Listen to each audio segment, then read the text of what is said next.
Essential English grammar in Malayalam സീരീസിലെ 27ാമത്തെ unit ആണ് നമ്മൾ ഇന്ന് എടുക്കാൻ പോകുന്നത്. കഴിഞ്ഞ കുറച്ച് അധ്യായങ്ങളായി നമ്മൾ ഒരുപാട് കാര്യങ്ങളെല്ലാം എടുത്തു കഴിഞ്ഞതാണ്.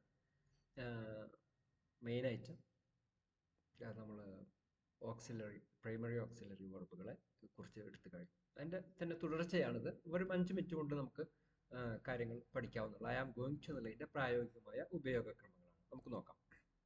ഐ ആം ഗോയിങ് ടു, ഞാൻ ചെയ്യാൻ പോവുകയാണ് എന്നർത്ഥം. ഒരു വെർബിന്റെ തൊട്ട് മുമ്പ്, ഇൻഫിനിറ്റീവ് ഫോമിന് തൊട്ട് മുമ്പ് ഉപയോഗിക്കുന്നതാണ്. ഒരു ചിത്രം കൊടുത്തിരിക്കുന്നു, നോക്കാം. I am going to do something, ഞാൻ എന്തെങ്കിലും ചെയ്യാൻ പോവുകയാണ്. മോർണിംഗിൽ ഒരാൾ പത്രം വായിക്കുന്നു, ഐ ആം ഗോയിങ് ടു, എന്നിട്ട് ഒരു ആത്മകഥം പോലെ അല്ലെങ്കിൽ പറയുന്നു, I am going to watch T V this evening, ഇന്ന് വൈകുന്നേരം ടി വി കാണാൻ പോവുകയാണ്. അപ്പോൾ ഇന്ന് രാത്രി ഈവനിങ്ങിൽ എന്തോ ഒരു പ്രോഗ്രാം ഉണ്ട്, അത് കണ്ടിട്ടാണ് പറയുന്നത്. പ്ലാനിങ് ആണ്, പ്ലാൻ ചെയ്ത കാര്യങ്ങൾ ചെയ്യാൻ പോകുമ്പോൾ നമ്മൾ പറയുന്ന വാക്കാണ് ഐ ആം ഗോയിങ് ടു. ഞാൻ ചെയ്യാൻ പോവുകയാണ് എന്നർത്ഥം. Okay. And she is going to watch T V this evening, അവൾ ഇന്ന് ടി വി കാണാൻ പോവുകയാണ്. We use am is are plus going to for the future. അപ്പോൾ ഭാവിയിൽ ചെയ്യാൻ പോകുന്ന ഒരു കാര്യത്തിനെ സൂചിപ്പിക്കാനാണ് I am going to, am is ആറിന് ശേഷം ഗോയിങ് ടു ഉപയോഗിക്കുന്നത്. ഇവിടെ നമ്മൾ ആദ്യം രണ്ടാമത്തെയും മൂന്നാമത്തെയും അധ്യായത്തിൽ പഠിച്ച പോലെ ഐക്ക് ശേഷം ആം മാത്രമേ ഉപയോഗിക്കാവൂ. ഹി ഷീറ്റിന് ശേഷം ഈസ് ഉപയോഗിക്കുന്നു. വി യു ദേക്ക് ശേഷം ആർ ഉപയോഗിക്കുന്നു. അതിനുശേഷം I am going to do, ചെയ്യാൻ പോവുകയാണെന്നർത്ഥം. സ്വാഭാവികമായും നമ്മൾ ഇംഗ്ലീഷിൽ ഈ ഓക്സിലറി വെർബുകൾ ആദ്യം കൊണ്ടുവരുമ്പോൾ അത് ചോദ്യമായി മാറുന്നു. Am I going to do, ഞാൻ ചെയ്യാൻ പോവുകയാണോ എന്നർത്ഥം. നമ്മൾ മുന്നത്തെ ക്ലാസ്സുകൾ പഠിച്ചു കഴിഞ്ഞാൽ ഇവിടെ കൂടുതൽ വിശദീകരിക്കുന്നില്ല. I am going to do something means I have decided to do it, my intention is to do it. ഞാൻ ഓൾറെഡി തീരുമാനിച്ചിട്ടുണ്ട് എന്നുള്ള അർത്ഥത്തിലാണ്. അപ്പോൾ I am going to do എന്ന് പറയുന്നത്, I decided to do it in the past, I am going to do it now, ഇപ്പോൾ ചെയ്യാൻ പോവുകയാണ്. അതിൻ്റെ ആക്ഷൻ ഫലം ഫ്യൂച്ചറിലാണ് എന്നുള്ളത്. ഉദാഹരണങ്ങൾ നോക്കാം. I am going to buy some books tomorrow, ഞാൻ നാളെ കുറച്ച് പുസ്തകങ്ങൾ വാങ്ങാൻ പോവുകയാണ്. Sara is going to sell her car, Sara അവളുടെ കാർ വിൽക്കാൻ പോവുകയാണ്. I am not going to have breakfast this morning, ഞാൻ ഇന്ന് ബ്രേക്ക്ഫാസ്റ്റ് കഴിക്കാൻ പോകുന്നില്ല.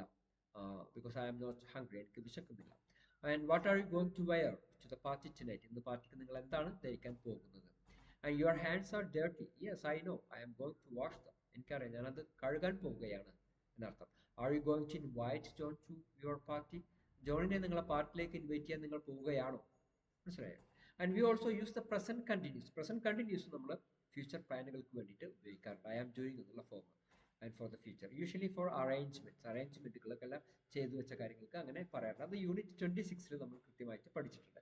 I am playing tennis with Julia tomorrow, ഞാൻ ജൂലിയനായിട്ട് നാളെ ടെന്നീസ് കളിക്കുകയാണ് എന്നർത്ഥം. And something is going to happen, എന്തെങ്കിലും നടക്കാൻ പോകുന്നു എന്നുള്ള അർത്ഥത്തിൽ ഉപയോഗിക്കുമ്പോൾ അതിൻ്റെ അർത്ഥം എന്താണെന്ന് കൃത്യമായി നോക്കാം.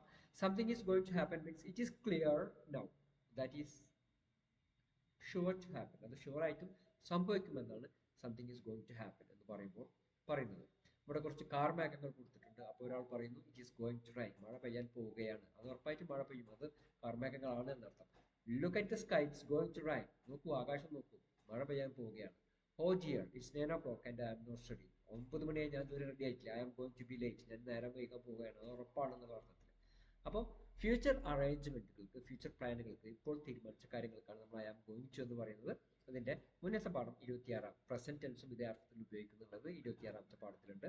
ഇനി വിൽ എന്നുള്ളത് ഫ്യൂച്ചറിൽ ഉപയോഗിക്കും. അത് യൂണിറ്റ് 28, 29 പാഠങ്ങളിലാണുള്ളത്. അപ്പോൾ ഇത് വളരെ ലളിതമായ ഒരു പാഠമാണ്. ഒരു 5 മിനിറ്റിന്റെ ഉള്ളിൽ കാര്യങ്ങൾ നമുക്ക് മനസ്സിലാക്കാൻ കഴിയും. ഐ ആം ഗോയിങ് ടു എന്നതിന് ശേഷം ഒരു വെർബിന്റെ ഫസ്റ്റ് ഫോം ഉപയോഗിക്കുമ്പോൾ ഞാൻ ആ പ്രവൃത്തി ചെയ്യാൻ പോവുകയാണ് എന്നർത്ഥം. ഇനി 28ാമത്തെ പാഠവുമായി നമുക്ക് അടുത്ത വീഡിയോയിൽ കാണാം.